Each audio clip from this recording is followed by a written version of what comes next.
stop till I wear the crown. I swear to God they all let me down. I always fought just to win the crown.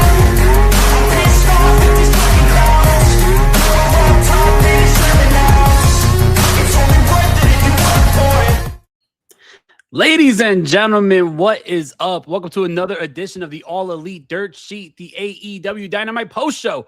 I am your host, Mike De Niro. I'm here with my co-host, well, this side. There you go. My co-host, TK. Tim King is in the building, as always. What is up, man? Yo, what is up, homie? Dude, I'm feeling good. How you doing tonight, bro? I'm doing good, bro. Happy Revolution Week. I am very hyped for this week. Dude, we just got 3 more matches added to the show. I think it's like a 12 burger right now, dude. Or 12 burger. I'm excited for it for sure. I definitely am excited too. You know, we are doing the post show for the Revolution pay-per-view. We might not even go on until 1 o'clock Eastern. Who knows? But definitely excited for the post show.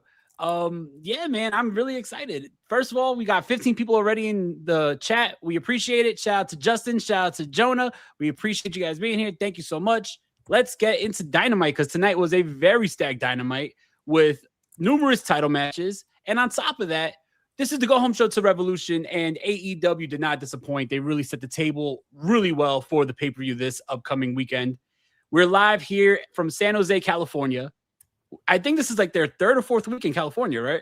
They've been out there for quite some time, all leading up to Revolution. And where's it? Is it LA? I believe, yeah, the LA Forum. Yeah, okay. The legendary LA Forum, the original home of the Lakers. Yeah, definitely excited for that show. But this show has a little bit of a facelift. We have Tony Schiavone, Ian Riccaboni, and Bryan Danielson on the commentary team. Before we get into like the show, what did you think about this commentary team? I thought it was a nice change of pace. Yeah, for the go-home show, I was surprised Excalibur wasn't out there, but I like Riccaboni. I think he's really good. I particularly like when Willow comes out and he does his little flow, so that's cool, man. I enjoyed the commentary team tonight. Yeah, most definitely. I thought that, like I said, it was a nice change of pace. I always was a fan of Riccaboni. I like his work on Ring of Honor, so really cool to see him here on AEW. And not only that, but we talked about last week, we talked about how First Match John kind of lost his spot, but a week later, they listen. I'm telling you, they listening to us. First Match John is back in the opening matchup. It is Jon Moxley, Claudio Castagnoli versus Hechicero and Konosuke Takeshita. And I got to say, this was a really good way to open up the show. A great, great tag team matchup on a show that has a bunch of banger matches that we're going to get into. But really cool to see this matchup. I think that this really set the table well for this upcoming weekend in the matchup between Takeshita and Moxley. In the end, we have we have Moxley and Claudio pick up the victory. But there's a post-match beatdown by the Don Callis family where they hand over a chair for Takeshita to nail Jon Moxley, but Takeshita refuses. He instead says he wants to face Jon Moxley 100% one-on-one at the pay-per-view. What did you think about this match and the post-match beatdown? Dude, the match was fire. The match between Claudio and Takeshita was fire. Everything that these guys do, the match between going even back to the C2, the match between Claudio and Takeshita was fire, dude. And I love what we got brewing between the Death Riders and the Don Callis family. I don't mean to veer and derail already, but I'm very disappointed, dude, that we're not just getting the Don Callis family against the Death Riders for the trios titles at Revolution. Yeah. I understand that Speedball has a thing going with Fletcher and Knight and Okada. I completely understand that, but man, the Death Riders, these other Death Riders, Claudio, Wheeler, Danny, Pac, just sitting on the sidelines for the pay-per-view, to me just doesn't seem right, man. Like, these guys got to be doing a little bit more, particularly Claudio. I know he's been on TV a lot, which I'm not going to complain about, but the match itself is absolutely fantastic. And what would you expect by putting 4 guys in the ring like this? It was great seeing Moxley out there again, setting the tone. You know, we didn't get Moxley and Takeshita right away. It took a little bit to get there right away when they were face to face. The crowd was chanting, "Holy shit." So they were super into those two from the get. Lots of good back and forth, lots of good transition. Hard hitting is hell. Claudio, he's just amazing, dude. We talked about Hechicero last week, dude. Hechicero is awesome, dude. I think the right team got the win in the match. Claudio was obviously going to go over strong. In the aftermatch shenanigans, Takeshi's going to go face, dude. And we'll talk about Revolution in a little bit. But Takeshi's definitely going face, man. Yeah, for sure. I actually, not to also derail, but I think that it would be awesome to add a match between Claudio and Hechicero, maybe in the 0 hour for the CMLL champion, because these two had really good chemistry against each other when they were in the ring together in this matchup. And I wanted to see more, especially Hechicero. Hechicero's really been growing on me the last couple of weeks. Dude, the moves he does is so cool, man. Like, So smooth. I can't even describe what we need Justin for it, like the Mike Tenay of the network. Like, I don't know. I can't. that's above my pay grade here, but he does some really cool shit in the ring. So I think if you were going to do that, though, they could have set it up very easily. They could have just had Hechicero beat or pin Claudio tonight in some capacity with one of those funky ass roll ups that he does and call it a day.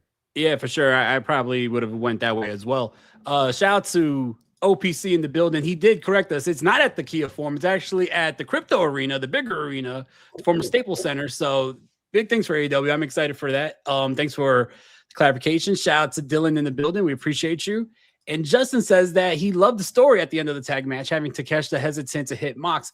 I definitely think that we're going babyface with Takeshita. You know, that's probably going to lead to something with Okada. We'll definitely talk about that.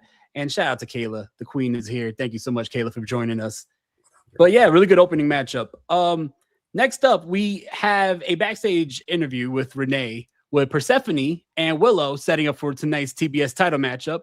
There's mutual respect there, but there is also some competitive, juices flowing between these two women. And I'm really excited because, to be honest, I know Persephone was here for a couple matches in AEW before. I just am not too familiar with her, but tonight really impressed me. We'll get to that when we get to that matchup. Definitely. Then we saw a backstage interview with Don Callis and Kyle Fletcher, where Kyle Fletcher was approached by MJF, and MJF told Kyle Fletcher to do him a favor and beat up and rough up Speedball Mike Bailey, because last week Mike Bailey kicked MJF in the face, and Kyle Fletcher was like, "Yo, let's get something straight. I don't work for you, and I'm doing this for me." And then MJF, before he walked away, told Don Callis, "You should teach your guys how to speak to the champion." I'm telling you right now, I didn't know how much I needed Kyle Fletcher versus MJF until this interview, because now that shit got me excited. I feel like MJF and Kyle Fletcher would be a awesome matchup. Do you think that they're going to lead down that? Is this foreshadowing for the future? Dude, we talked about MJF and Kevin Knight last week as being a potential match that could main event a Revolution down the road, a Double or Nothing. Same thing right here. Kyle Fletcher, man, we need to do it one day. Like maybe our top 4 future superstars of AEW or 4 pillars to build around. But man, Kyle Fletcher's I don't know. He's got to be number 2, right? Yeah, shit, there's a lot upside. Could he be number 1? Look at the kid. He's got the look. He's fantastic in the ring, dude. You can call him 5-star Kyle. Every match he puts on is just a fucking certified clinic out there. Yeah, I don't know, for man. sure. Yeah, no, definitely. Main event. These two are going to main event a pay-per-view one day. I really believe that. Yeah, to be honest, I could see it happening a lot sooner than later. But speaking about how good Kyle Fletcher is, words cannot describe how amazing the next matchup was for the TNT champion, Kyle Fletcher versus Speedball Mike Bailey. This was just an absolute banger of a matchup. It got a lot of time. It was really cooking. There's just insane spots, insane reversals by both guys. In the end, as the time limit was coming near to a draw, and we've seen a lot more, I would say, anxiety between the two guys, trying to get whatever they need to get in to finish the matchup. And I really, really enjoyed this matchup. Got to take it a little notch down, even though it's the Don Callis family. I did not need the interference by Okada and then the cheating by Kyle Fletcher with the title shot. But yeah, I don't know. I think that the match being so good overshadows that, because this was just an absolute banger of a matchup. I personally, right? And, in the comments, they're probably going to roast me for this. I don't give a fuck. I personally think that this is a early match of the year contender, because this was just absolute chef kiss. I loved it. What did you think? Dude, last year they had this match on TV. It was during the C2, right? Yeah. And I think that was my favorite TV match of the year. The MJF and Ospreay match, that was the year before, right? That wasn't in 2025. That was 2024. Yeah. The when they almost went the hour draw. Yeah, because that was my favorite TV match of the year. Whenever that stands out. But yeah, that was 24. Yeah. Okay. Cool. Yeah. Before Allin, right? Yeah. Okay. Yeah. So then when Speedball and Fletcher had that match, I was like, that was the best TV match I've seen since that MJF and Ospreay match, bro. Again, 5-star Kyles. I don't know. I don't understand the chemistry between these guys. It is just some guys just click in that ring together, and these two are just special, man. We just talked about Kyle and MJF going down the road. I wish that this was a pay-per-view match. I wish we could get like 25 minutes of them just going at it. I mean, I don't typically read what I write very often, but I was just watching the match and I'm like, yeah, the Fletcher and Speedball, it's fun. And then I'm like, okay, this match is insane. And then I'm like, fuck, a poison run on the apron, dude. Speedball is a crazy corkscrew, dude. The fans are chanting fight forever. And I'm sitting there like, yes, I too would like you guys to fight forever. It is just beautiful what we're watching out there, dude. And then he hits a super poison Rana, and I'm just like, what the fuck? And Fletcher just like stands up. Like he like knows. I mean, he's selling it. Like he's clearly selling it. But you know what I'm saying? He sells it. His momentum brings him up. Move. Yeah. That kick, the fucking butterfly kick was insane, point blank in the face, bro. And then not long later, Fletcher hits that like jumping Michinoku driver that I was just like out of my shoes for, dude. I'm like, come on, man. Then, you know, much of near falls, dude. Kicks, nasty kicks by Bailey. Near falls all over the place, dude. It was a phenomenal match. The interference I did not like it very much. I said Okada, Davis, fuck me. But it is, you know, it's, you don't want Speedball to lose clean, right? So I understand that they got the trios title match coming up. You want to add a little more juice to that match on Sunday. I get it. I would have liked if someone would have won clean though. Yeah, 100%. I think that it wouldn't have hurt Speedball if Fletcher won clean. I mean, this is Kyle Fletcher. This is someone who they really put the rocket ship behind. Shout out to Justin, who said that he thinks that they should give Kyle Fletcher a world title run, you know, this year in AEW. I would not be mad at it because, I mean, this is not a guy where we look at him like, oh, he's the future. The guy has every tool that you would want right now at this young age. So I would not be mad if they actually ran with him. Yeah, this was just an absolute banger of a matchup. And yeah, I think that we don't deserve jet speed because for the last couple weeks, both Kevin Knight and Speedball Mike Bailey have been putting on absolute classics here in AEW. And I just can't wait to see what's next for both of them because every single time they are on TV, we get this type of reaction. We get this type of matchup, and it's just always good. So I definitely love the addition of Jet Speed last year, and now to see what they're doing with AEW, it's insane. Bro, Jet Speed, Bro Dito just hit the surface last year, right?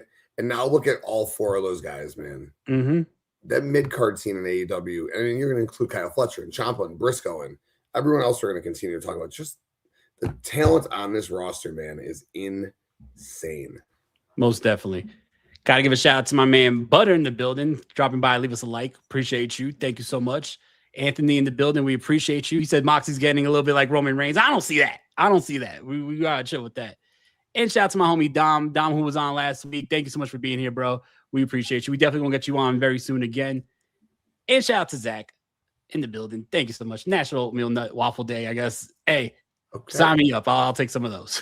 It's intriguing. That's for sure. For sure. Next matchup on the show, we had Orange Cassidy and Darby Allin versus Gabe Kidd and David Finlay. This is David Finlay's first Dynamite matchup. We did see him in action on Collision. This is his first Dynamite matchup. And I got to say, there was a lot of hype coming in with David Finlay and his big debut. This guy looks like a star. This guy looks like money. And I cannot wait to see what David Finlay could do, not only in the trios, maybe the tag, but I think singles. This man has world champion written all over him. He is a star. This was a really good matchup. Another matchup that was just balls to the wall insane. Every time you got, forget Orange Cassidy and David Finlay, who were amazing in their own right. But every time you got Gabe Kidd and Darby Allin in the same match, you're going to get a crazy, crazy matchup. Insane spots. The right team went over, in my opinion. The right team went over. The Dogs lost last week, but they won this week. It made it right for what happened last week. Before we get into what happened after the matchup, which I was very excited for, what did you think about this matchup? Yeah, dude, I thought it was great again, man. I think Gabe Kidd is just an absolute animal every time he gets in the ring. It's great to see him and Darby. He's a dog. He is a dog, dude. He's a war dog. Now him and Darby have immense chemistry in there. It's awesome to see. I love the tag team of Orange Cassidy and Darby Allin. They're both kind of like that outcast role that people love. So it's who are like that upper mid card echelon, just waiting to get that. I don't know that either. I thought Darby was going to be the world champion who's going to take the belts off of Moxley. I don't know now that with the trajectory of where the world title is, and I'm not going to veer away, that Darby's going to get there. But these two are like at that upper echelon. not quite world champions, but man, I love where they're at. Finlay could be at that level soon. Love it. What a great debut. He looked awesome. There was a sequence in that match, dude. At the end of it, the backbreaker from Finlay into a nasty forearm, into a dominator by Finlay, into that pile driver by Kidd. Whoo! Nasty. All while Clark Connor's out there with a tire iron, just bucking Cassidy in the crowd. Awesome, dude. Loved it, man. Very, very good debut. Yeah, for sure. I really love this matchup. The one thing, like, not to be a stickler, right? Like, I'm not a nitpicker, but the one thing is, if you were going to have 2 matches in a row where you have outside interference, maybe you want to separate these matches on the card. But this is the second match where you have an outside interference. But nonetheless, the right team went over, the dogs went over, and it led to what we got afterwards. We have Clark Connors, Gabe Kidd, David Finlay there jumping Orange Cassidy and Darby Allin. And then out comes Roderick Strong. Now, I said a couple weeks ago before David Finlay joined AEW that Roderick Strong would have been a great addition to the dogs. But instead, he's here. He finally teams up with Orange Cassidy. He's finally got his back. He fights off the dogs along with Darby Allin and Orange Cassidy. And it is announced for Revolution, we're getting Roderick Strong, Darby Allin, and Orange Cassidy versus the dogs. And dude, Roddy looked great in there. I'm a big Roderick Strong fan for many, many years. I remember Roderick Strong was like chunky back in the day in Ring of Honor. Like, I've been a big fan of this guy, right? So just to see him back here in a prominent role, always awesome to see Roderick Strong. But I liked how they did this. The last couple of weeks, they was like, where's Roddy? Where's Roddy? And then he finally comes back. He has a big spot for him. And now going into the pay-per-view, this is a big match. So I'm really excited for this. Dude, it was so cool. I thought it was awesome. I was right about to text you, but I don't know if you were slightly behind or not. So I didn't want to spoil anything. I was gonna be like, dude, you called it. Roderick is the leader of the dogs. And then he's like, dude. It was very reminiscent of when Finn Balor kind of hit the Pele kick on, I think it was on Gargano when he was in the ring that day. Mm-hmm. Although it was in the opposite, really turned heel, but I digress. It was super cool. And the backbreakers he was delivering, the dude looked primed, he looked amped. Cannot wait for this match.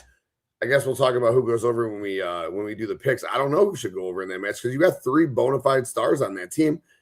You just have Clark Connors take the pin. That's kind of probably where I would go with that. We'll talk about that later. But man, I loved it. It was so cool, and I loved the payoff. The high five between the two of them, man, where Orange is like, oh man, it was cool. I think. Yeah, no, definitely awesome, man. Like I said, big fan of Roger for many years. I'm excited. He's getting a good spot here. He's going to be on the pay-per-view. Let's go. Shout out to my man OGK in the building. Roddy. I'm so excited. And shout out to Jordan. What's good, Jordan? Appreciate you being here. Next matchup on the show is for the AEW TBS champion. It is Persephone, who is the new CMLL Women's Champion. She won the title from Mercedes Moné, I believe 2 weekends ago or this past weekend. It was very recent. 2 weekends ago, I think, yeah. Yeah, very recently. She just won the title from Mercedes Moné in CMLL. She's going against Willow Nightingale for the TBS champion. And I got to say, Persephone blew me away. She is legit, and I'm so glad she's going to be here more often. She's all elite. She's signed to AEW. She's going to be on the show a lot more often. I love how AEW is bringing in a lot of these like bigger, strong women because you have a lot of talent stacked here now and like powerful girls who are just like throwing women around. It's crazy. This was a really, really good matchup. The power for Persephone, she hit like a razor's edge on the Willow Nightingale from the corner, which was nasty. These two just had great chemistry in the ring. In the end, though, Willow Nightingale picks up the victory, but this was a very good matchup. Like I said, Persephone, kudos to you. I am a big fan of you just watching you in this matchup, and I can't wait to see what's next for you. Yeah, bro, definitely impressed with Persephone. I was impressed with her the limited time when I saw her when she was previously around. Dude, love the match. You hit it on the head, though. I wrote down my biggest takeaway from this was I wanted Persephone and Megan Bayne to throw down. Like that's what I took away from this. Do you think Persephone would be better as a heel? She strikes me as a heel. I mean, I would like her as a heel, but yeah.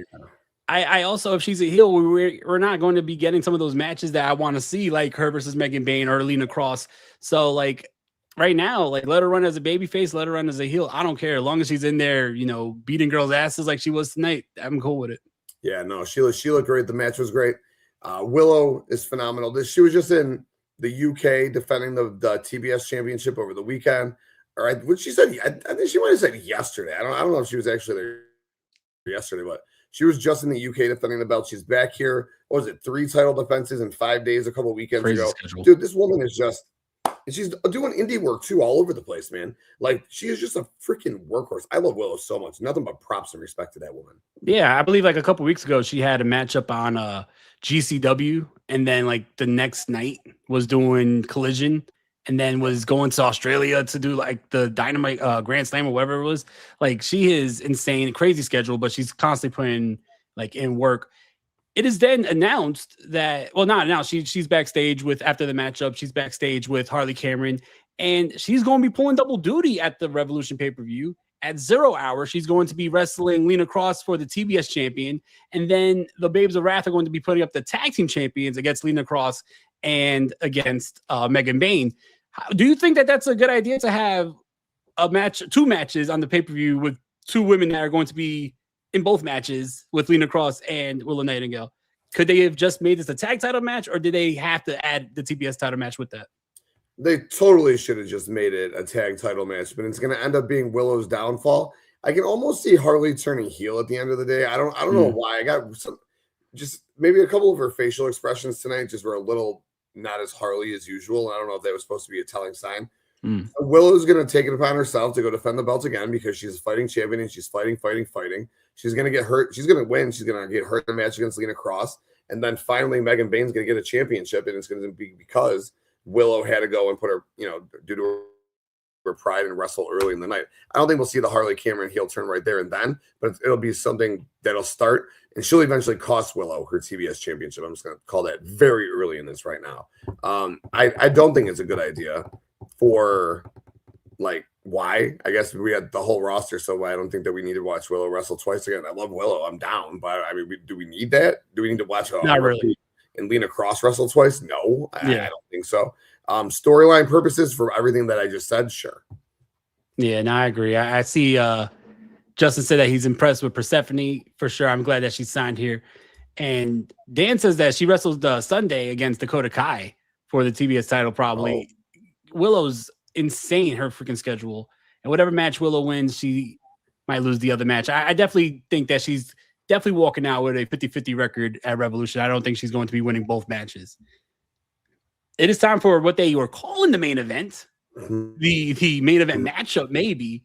But here we have a trios matchup. It is the Young Bucks and Mark Briscoe, Dem Bucks, versus the team of FTR and Tommaso Ciampa. If you are lost or confused because you didn't see Collision, on Collision, we had Tommaso Ciampa turn heel and help FTR. He attacks Mark Briscoe. So that was what we were talking about last week. It was kind of confused. Like, we have FTR in a tag title match, but Dak said he'll see Ciampa on Saturday. Well, it made me go back and watch Dynamite, and I was like, yeah, Ciampa really didn't smack Dax that hard, right? So it could have been like all staged. And yeah, it was, because Tommaso Ciampa turned heel. He attacked Mark Briscoe similar to the way he attacked Johnny Gargano all those years ago in NXT, throwing him into the entranceway. And it's set up this matchup here with Tommaso Ciampa and FTR versus Mark Briscoe and the Young Bucks. This was a very fun matchup. The last couple weeks, the last matchup, I'm not going to call this the main event. We know this is not the main event. But the last matchup on AEW Dynamite, the last couple weeks, have just been crazy, wild brawls with nonstop action. This was no different. I really, really enjoyed this. But I was very happy that Tommaso Ciampa got the victory here with the pinfall over Mark Briscoe, because I was scared that they were just going to give it to the Bucks. I like the Young Bucks. I'm excited for their matchup at Revolution, but I think that if anybody needs to continue building their stock here in AEW, it's Tommaso Ciampa, because, he comes in, wins the TNT title right away, loses it a few weeks later, and it's like, all right, he's not on Grand Slam. He's showcased here and there. It's time that, if you're here, really push him, really have him on the show and give him a real spot with the show. So having him win this matchup for his team, I think really did that for him. And then afterwards, we're going to continue to build on the story, because Tommaso Ciampa wasn't done with just the victory. They continued to beat up the Young Bucks and Mark Briscoe, and Tommaso Ciampa hits an air raid crash onto 2 chairs from the middle rope onto Mark Briscoe. Crazy, crazy spot. Nasty. And they did announce that Tommaso Ciampa will be in that 21-man battle royal, whatever they're calling it, for the national title at Revolution. And I know we're going to go into our predictions, but it got me thinking that maybe they're setting it up for Tommaso Ciampa to have gold once again here in AEW. But before we get there, what do you think about this matchup? I mean, you can't put these 6 guys in the ring and make a bad match, right? I mean, there's really Nothing you can do. I think the spike pile driver through the table probably stood out to me as one of the coolest spots in the match. Mark Briscoe's just a maniac. Ciampa needed to get the win. Ciampa got the win. The whole trajectory of from Wednesday or from Dynamite last week to today, how we got here was very interesting. The collision was interesting. Ciampa taking a loss, Ciampa beating the hell out of Briscoe, Ciampa joining up with FTR. I think it would be cool if Ciampa gets the belt, but I don't know. I think Ricochet is going to hold on to the belt. I think that belt's supposed to be for Jack Perry, right? And maybe I'm wrong. Yeah. I mean, maybe Jack Perry was the match, right? Yeah, he's probably in it. Yeah. But I think it's a good way to have. I'd imagine Briscoe's going to be in this match too, so we're going to get the Briscoe and Ciampa rivalry continued through. But I thought the match was really good. Only thing I guess it kind of bothered me. I don't mean to nitpick, but Tony Schiavone called it the main event like 11 times. I understand it was it was the main event, but it was like I think that AEW just didn't want to have a interview segment as like their main event. So like he harped on this being the main event, but whatever. It is what it is. The match itself is awesome. I really enjoyed it. Not yet, for sure. Well, let's get to the actual main event. We first see a video package recapping the history of MJF and Hangman Adam Page. And I really like this. It took it all the way back before AEW, showing footage from Allin, the original Allin in Chicago, and then showing the trajectory from both Hangman and MJF going through the years of AEW, and then finally facing off numerous times. But this is the big one. This is the biggest matchup that they have ever had one-on-one. This was a really nice video package, and it set up the press conference, which the press conference was not needed, in my opinion. I would have rathered a face-to-face in the ring that, turned out to be the big brawl that we end up getting. The one thing I did like about the press conference, though, was the press conference actually had real press members. This wasn't like stage people asking questions. I believe Denise Avoceto was there. We had other people who are actually in the press, wrestling journalists, wrestling dirt sheet writers. They were actually there asking questions, which I thought was a nice touch, because if you're going to have a press conference, we all know who the usual suspects are at these press conferences. So to have them there, it's a nice touch. So it gave them a feel of realism, but you knew that this is not how they're going to end the go home show. You knew there was going to be some type of action that went down. And that's what we ended up getting. These two start brawling, at least back into the arena, and there's security there. You have Hangman taking out security. MJF puts on the Dynamite Diamond Ring, goes for a shot, misses. Hangman hits the Deadeye. Then he pulls out a fucking bed of barbed wire. Sick. And then MJF takes off running. And it was a really crazy spot, but I love how they showed the bed of barbed wire just to show how dangerous and crazy this matchup could get on Sunday, to show that there could be very, very violent weapons and tendencies that are going to go down on Sunday. And I think that it set the show up well. It set the main event up well, I should say. But the only thing I would say is I could have done without the press conference. I would have just had it as an in-ring segment, maybe a contract signing, and then it leads to all this. But the press conference was an interesting take on it. I'm not so mad at it, but I think it would have came off a lot better if it wasn't a press conference. Damn, you hit it all on the head. First of all, I do want to say that you're spot on with the video package going into this. And AEW, I don't know that I just haven't seen them do this in the past, but I felt like before a couple of the matches tonight, they had a video package in general, kind of surmising what has gone on in the feud before the match. It was just like a brief, like 30 seconds for each. I thought that was gold, dude. Like everyone complains, oh, what's going on here? What's going on here? Well, fucking watch the show, then you'll know what's going on first of all. but whatever. I thought that was like a nice little touch for them to say, fuck you, shut up. And especially like leading into the pay-per-view this weekend. But anyways, watch the fucking show, you'll know what's going on. I digress. The press conference was the press conference. You're right, like seeing Denise there and stuff. At first I thought they were like fake people. I wasn't paying attention to the names, I guess. And then she's like, oh, Denise Avoceto. I was like, oh, all right, well, this is a little bit more legit. But then I was just over it, dude. I was like, let's go, let's move on. But also, just because, I'll be real, I just watched like an hour and a half, I feel like, of just fucking nonstop barn burner ass wrestling. And like at the end of the day, it's like we're all run over at this point. And I'm sitting here watching these two field questions. And I actually almost felt like it was an after the pay-per-view press conference, because there was so much, and I'm not complaining about it. It was fucking a great show.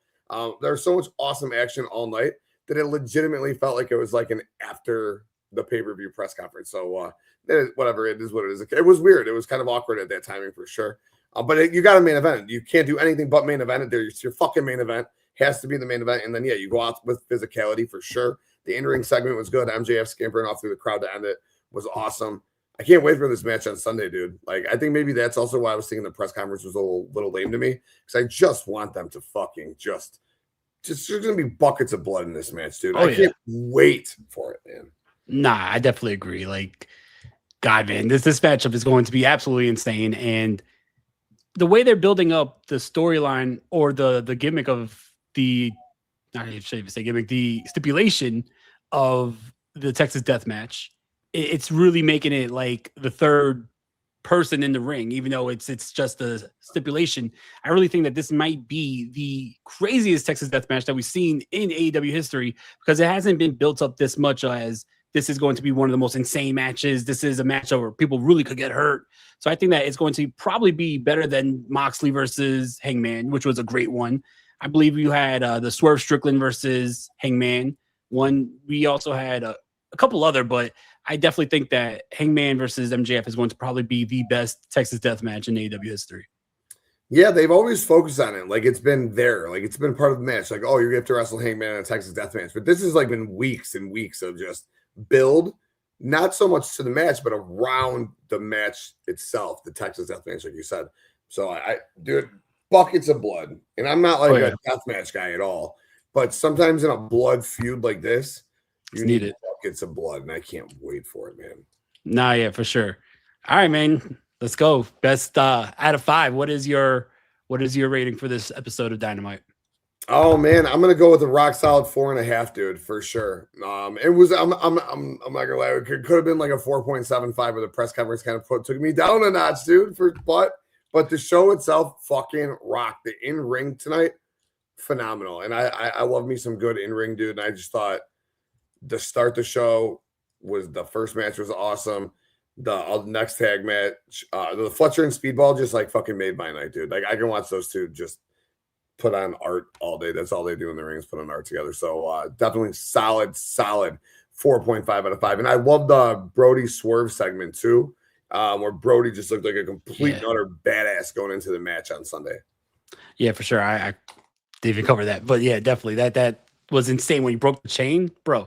Brody versus Swerve is going to be absolutely insane. I'm too going to give it a 4.5. I think that this was a great show. I love how they used in-ring action to set the table for the pay-per-view on Sunday. They didn't have to just say, all right, these are the matches, and then do a bunch of like backstage promos or stories leading up to it. The stories were in the matches. We had matches that set the table, which is basically the AEW way. They're the in-ring product show. They're the ones who are putting on the best wrestling, right? We're the best wrestler. Yep. So the stories are told through wrestling, and I really, really enjoy that aspect of it. Same reason, though, I think that the press conference brought it down a notch. I'm even thinking, I know you had to have this last because it is the main event, but even if they maybe middle of the show or maybe even at the start of the show had the press conference, it wouldn't have felt that flat. I think it's because of all the wrestling that we've seen that it was a bit of a palate cleanser, but also was like, all right, come on, let's get to the action. We know this is going to break down to a fight. We know we're not going to end this show with just questions being asked by Denise. You know what I mean? So it was like, let's just get to it. But that was the only thing, though. I think that took it down just a little bit. But yeah, 4.5. Another great episode of Dynamite, bro. Solid, dude. Real solid. I think 4 weeks now we've done this. I think there have been 4.5 shows throughout, and I think it's what Steven said right here. He said a good go home show for once for AEW. He was complaining last week. He said, let's see if they get a good go home show. Apparently, you got a good go home show. AEW is on fire in that, my friend. I agree with. Yeah, most definitely. So I want to let you take the lead a little bit on this. Let you take the lead. We're about to get into the predictions of AEW Revolution this upcoming week. It's a lot of matches. And that's why I always say it's like you have crazy banger matches on a weekly basis with AEW, but it does not hurt the pay-per-view quality because you're still able to have something on paper like this, which looks like top to bottom an absolute insane show. So let's get into it, bro. Dude, absolutely insane. So we had... Going into the show tonight, we had 9 total matches going in, and then it looks like we had 3 more added tonight. So we have 12 matches. And I thought, and that's without one match in particular. I thought we were going to get to bring the boom at Revolution. All right, I thought Big Boom AJ was going to be there. Haven't seen that yet. But right now we have 12 matches. 2 pre-show. I guess the Battle Royal is going to be on the 0 hour. I didn't know that. I thought that was going to be on the main show, but I guess it kind of makes sense. 21 guys. This is where you're getting the rest of your roster. We'll probably see the Death Riders in here. We'll probably see Ciampa in here. Yeah. Or not probably. We're going to see Ciampa in here. We'll probably see Briscoe in here. A bunch of Don Callis family members probably. Yeah, like Josh Alexander. Like, where the fuck is Josh Alexander? All right. That, seriously. Yeah, for sure. Where is he? And I guess I will complain. I think for the first time since doing this show, where's Josh Alexander? Hopefully in this match, because he'd be a great national television champion. He'll be a great champion in general, no matter what title they put on that man. That man was TNA World Champion and really brought me back to watching TNA just from his title reign. Like, I think that Josh Alexander is extremely underrated. And we went from thinking he was going to be feuding with Kenny Omega to like being the insignificant member of the Don Callis. Andrade kind of took all of his luster, but true. I digress. That's a topic for a whole nother day. But let's get into the 0 hour. We just talked about it a little bit ago. It was just added tonight. Willow Nightingale wants to defend her TBS championship, and she will defend her TBS championship against Lena Cross. She wants to get her hands on her before they take on the 2 big bad women, as she said tonight. So, De Niro, who you got, Lena Cross or Willow Nightingale for the TBS championship?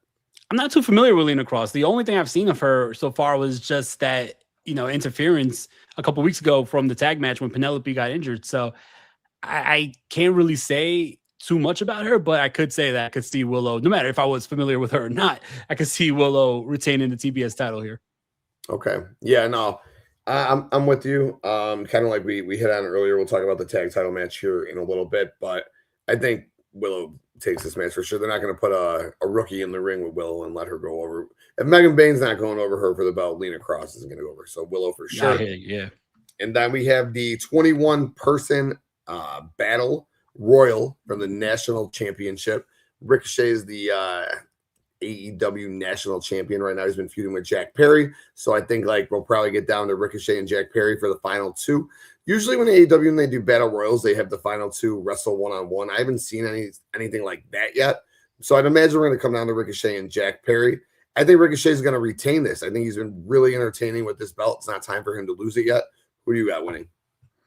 Yeah, I mean, I think Ricochet's been doing a really good job as a national champion. And just in general, since joining AEW, Ricochet has really came into his own, has this attitude, this little heel persona. I think that it would be cool to see Ricochet. I see Steve-O with the aha in the chat. I could see Ricochet retaining here for sure. But something tells me that, we haven't seen the big dinosaur. We haven't seen Luchasaurus. Something tells me if it comes down to Jack Perry and Ricochet, maybe we see the Demand make a interference and then you have Luchasaurus fight them off, leading to Jack Perry becoming the national champion. I wouldn't be mad at that either. So cool. I can see Jack Perry possibly winning this. Okay. That would be fun. That would be fun for sure. Do you think we'll see Hook and Shibata and Bowens and those kind of guys in this match? I definitely think so. I mean, they've been building it up a lot on Collision with Bowens trying to be a part of the ops, and Hook still wants to see something out of Bowens, that killer instinct in Bowens. So maybe this is where you put them in. If you have 21 men in a battle royal, this is your opportunity to showcase all the little side stories that you have going on. So I think that this is where you would see that. You'd probably see, like you said, the Death Riders and the Don Callis family really mixing it up inside of the ring. Now, did they say if this is going to be like the Casino Battle Royal style where it's one person come in at a time, or is it just 21 men straight in the ring at a time?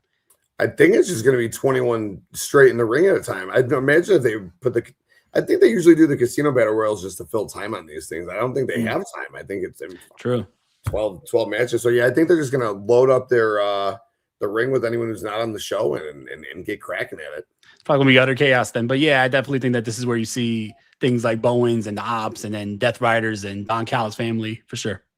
Yeah, definitely. Okay, so let's keep this train rolling. Hey, man, Steven, Dark Order. I'm down. Get the Dark Order in there. I'm totally fine with Silver and Reynolds in there, dude. Maybe a little action.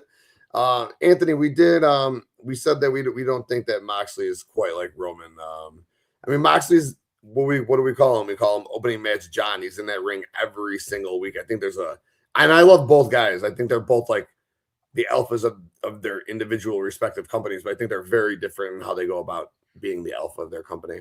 Oh yeah, Moxley's there 1,000 times more than Roman is on WWE television. He's awesome and he brings aura when he's there, but Mox shows his aura by being there weekly and putting in banger matches weekly. So I don't think there's too much of a comparison. No doubt. All right, let's get into the main show. We got 10 matches on the main card, it looks like. We got the Babes of Wrath defending their tag team championship against Megan Bayne and Lena Cross.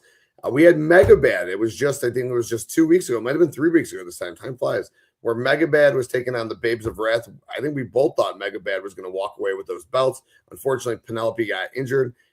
Who knows if it's true or not. They called an audible mid-match. They had the Babes of Wrath retain the belts. Now it's Bayne, it's Lena Cross. Penelope's out, unfortunately, which really sucks for her. Who do you got winning this match? I don't know. I think that Willow and Harley actually dropped the titles here. I feel like Mega Bad was going to win the tag titles before Penelope got injured. I thought that was going to be what they did, and they had to call the audible.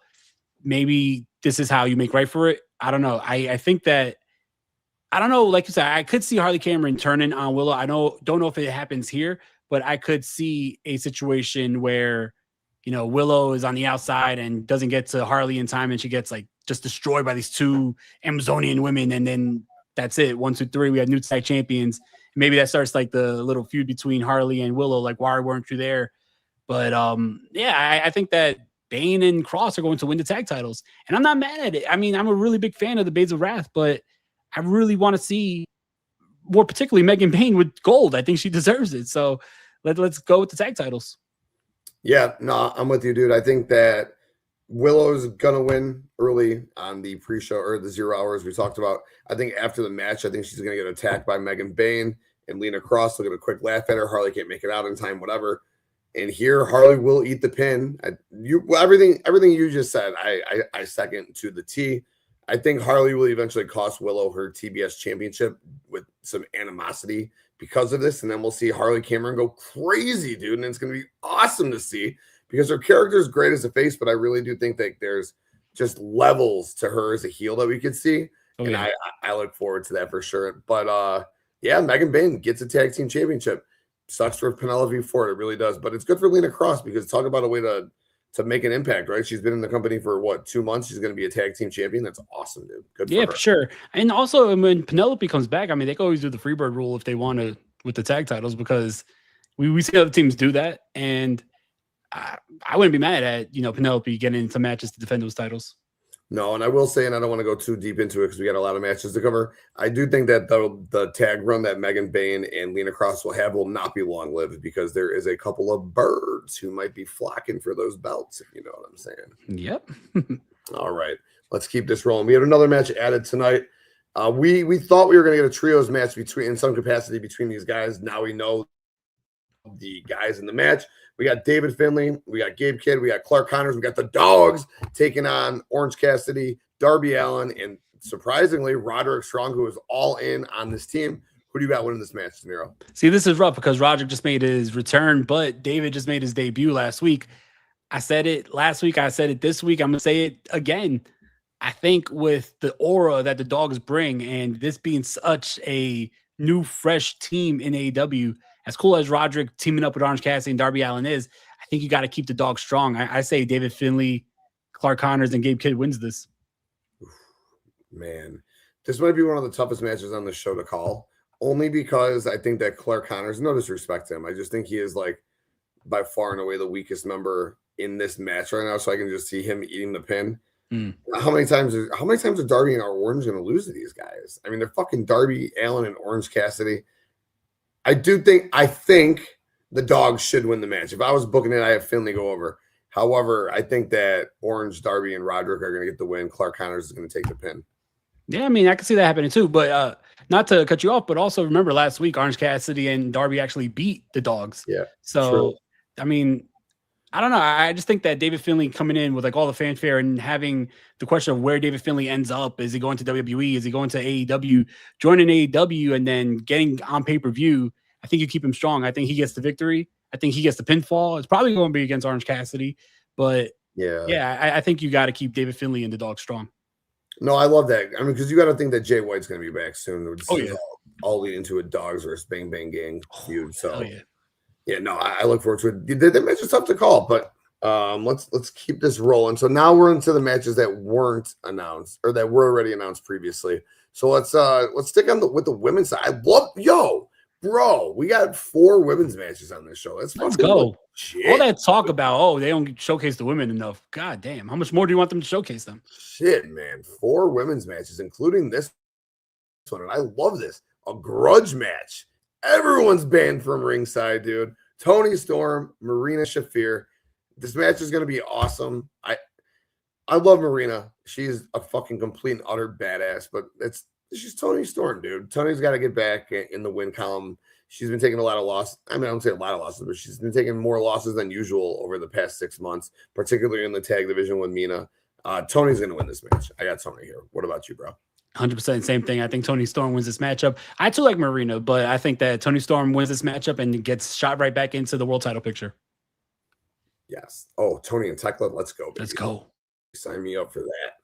Definitely. All right. So we got just a singles match here.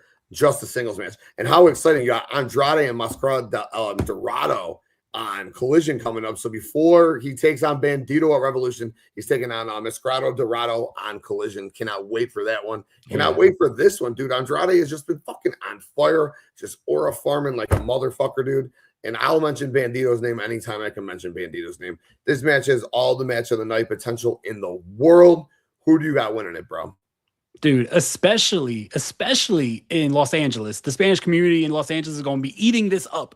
This is going to be a hell of a matchup.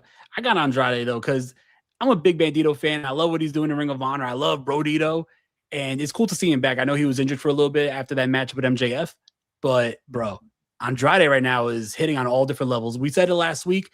The confidence that this man has, you got to keep going forward with it. We've seen a little interaction with Andrade and MJF at House of Glory. I think that could lead to something, and I think that it would be really cool to see Andrade continue to be in this world title picture. You can only get there, though, if Andrade wins this matchup. Yeah, no doubt. I agree with you. Love Bandito. Love everything he's doing. It's just great him getting this high-profile one-on-one singles match on a pay-per-view. There's a reason the ROH title's not on the line here. Andrade is getting that win. He's keeping that momentum going.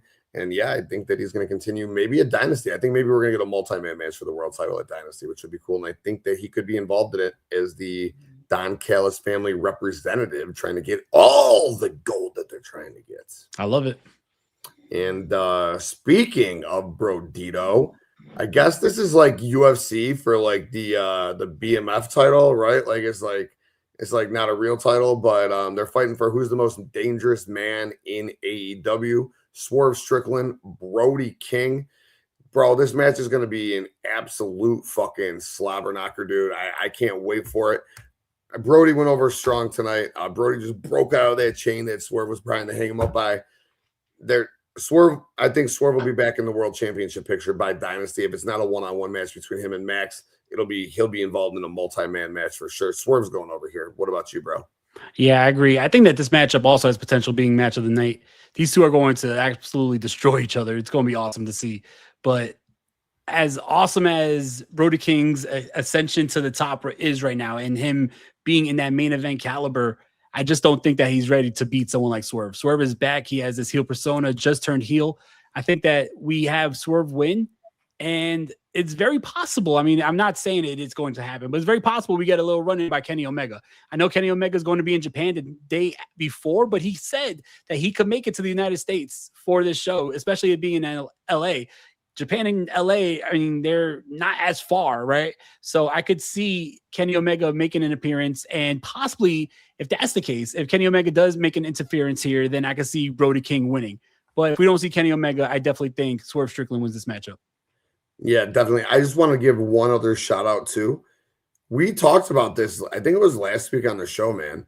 Who's been gone? Who got replaced once he was gone, dude? Buddy Matthews. Swerve just put over Buddy Matthews in an interview on a podcast this past week. Now, when I heard it, I didn't think anything of it. Then I rethought about it, and I said, oh, man, this is where it happens. Buddy's going to cause Brody this match, and I think Buddy comes back, costs Brody, Swerve gets the win. And what's up, Izzy? Appreciate you, bro. Yeah, man, I've been on that Bandito hype train for quite some bit, dude, for sure. Thanks for tuning in. And Izzy, we want to get you on this show one of these times after a Dynamite, dude. Love to have you. All right, we got 5 matches to go. Let's run through these. AEW World Trios Championship. I think this is pretty obvious. We got the Don Callis family, new champs, Okada, Fletcher, Mark Davis taking on Mystico, Mike Bailey, and Kevin Knight. The match should be an absolute banger, man. 6 just fucking pure talented guys.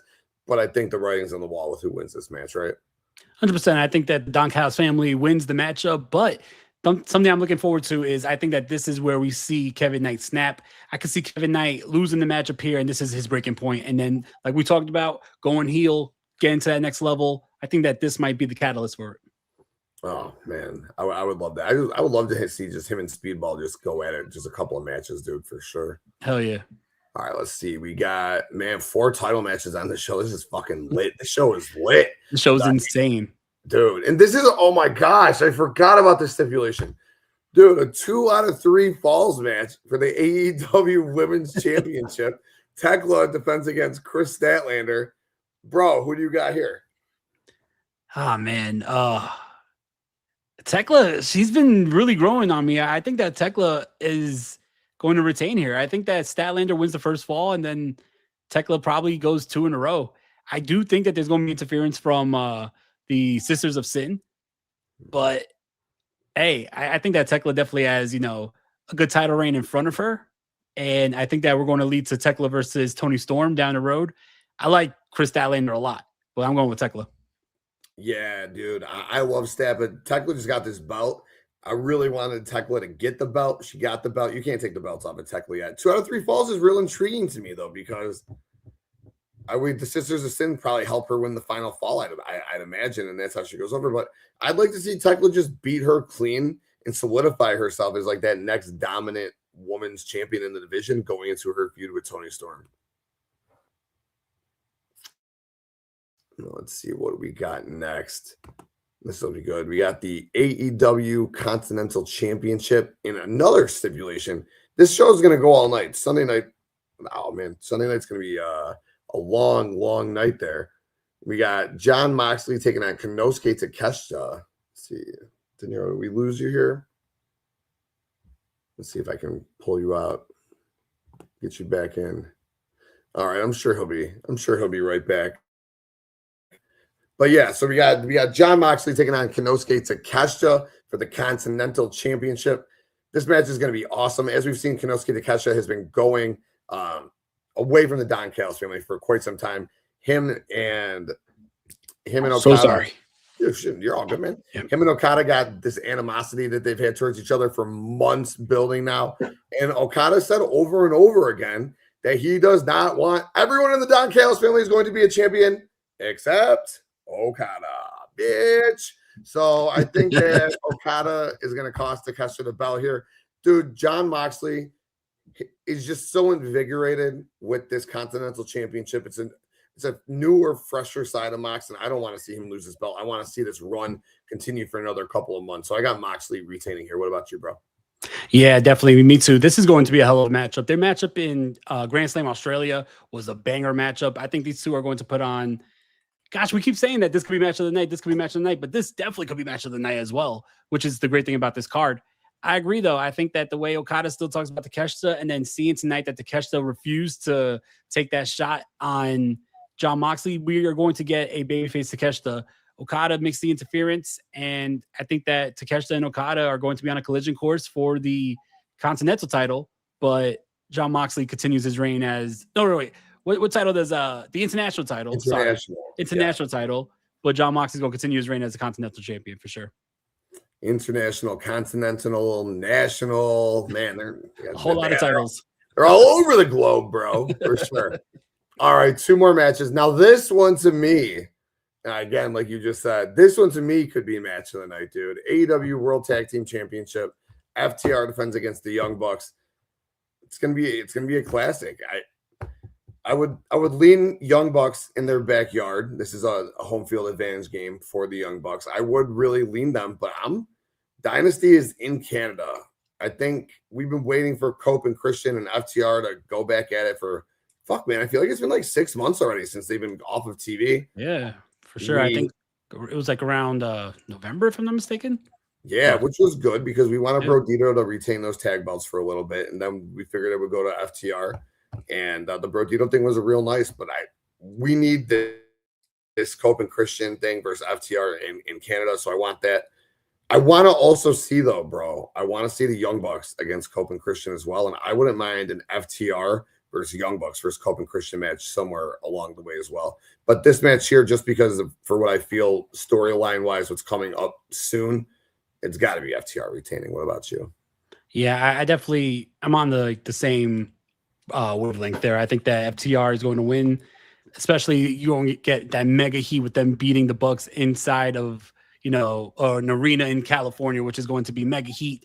But I wouldn't even be surprised if we see Cope and Christian in a post match here to set up that matchup at Dynasty. I could see that happening for sure. And like you said, I would also like to see a three-way between FTR, the Bucks, and Cope and Christian, maybe in a ladder match, maybe paying homage to that classic, triple ladder match at WrestleMania. Maybe they're spin on the TLC matchup. I would love that. Oh, bro, that's so good. That's so good. I would love if they did that. And speaking of stipulations, like you said, the stipulation, and maybe another match that could be the match of the night. Texas Death Match, AEW World Championship. If Adam Page loses, he can never challenge for the World Championship again. MJF defends against Hanger. Who do you got here, brother?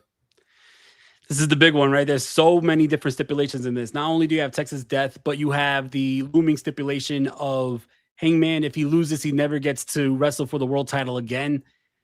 We've been going back and forth on this for the last couple of weeks. I've been saying that I don't know which way to go with this, especially with that second stipulation over Hangman's head. But I just don't think that it's time for MJF to drop this title. Seeing, him and Fletcher do a face-off tonight got me excited for Fletcher versus MJF for the title. Andrade gets me excited for Andrade versus MJF for the title. And then eventually, Will Ospreay returning gets me excited for Will Ospreay versus MJF for the title. I don't think that Hangman is winning. What does that mean for Hangman down the line in the future? Does he ever get a title shot again? How do they go back on this? I don't know. That's for a future show. I think that MJF walks out of this still your world champion. Down with you 110%. We have so much more meat to the bone of MJF's world title run. The stipulation is interesting. How Hangman gets away from the stipulation down the road, no idea. As you said, show for another day. Can't wait for that, though. That'll be fun. But MJF has to win. Just blood. Just give me, again, not about the gore, but just give me buckets of blood in this match, please. It's going to be we'll see it for sure. This show is going to be like 6 hours, dude. Just buckle up. It's a Sunday night.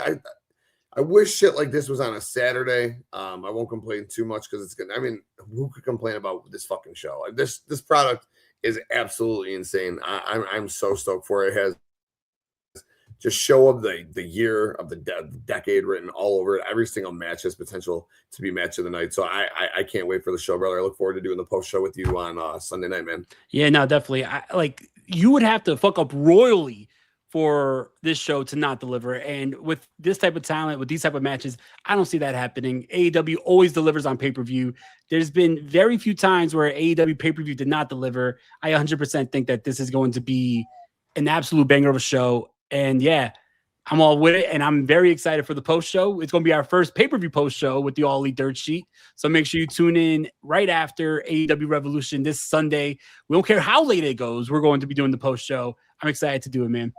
Oh, me too, dude. I cannot wait. So yeah, definitely for all you guys out there on Twitter, you guys are still popping like crazy, dude. Really appreciate you guys. Swing on over to YouTube, Circle of Debate. We're live every single night, but we are live each and every Wednesday after Dynamite, and we will be back Sunday after Revolution. So thank you guys for tuning in, and please come back on YouTube on Sunday night and see us. Most definitely. Yeah, you don't want to miss this. It's going to be our first pay-per-view post show. It's going to be awesome. Everybody in the chat tonight, you guys were blowing it up. Thank you so much to the 67 people in the room right now. Thank you so much. We really appreciate you. Make sure to follow, hit subscribe, hit that like button, follow the podcast at AEW Podcast. Follow this man right here. Where can they follow you, TK? Yeah, man, I'm on Twitter, The Tim King Show, and we'll be live tomorrow. Not the Tim King Show, though. We'll be bringing Game Breaker Sports back tomorrow, 5 o'clock Central. Me, Streets, and Dylan. We'll be talking half NFL free agency frenzy, the other half some wrestling. So tune in 5 o'clock live tomorrow right here on Circle of Debate. Love it. Well, guys, I'm so excited for this Sunday. We went over the card. It's going to be a stacked card. We'll catch you on Sunday with the Revolution Post Show. Peace out, y'all. Like a CEO, I'm on like a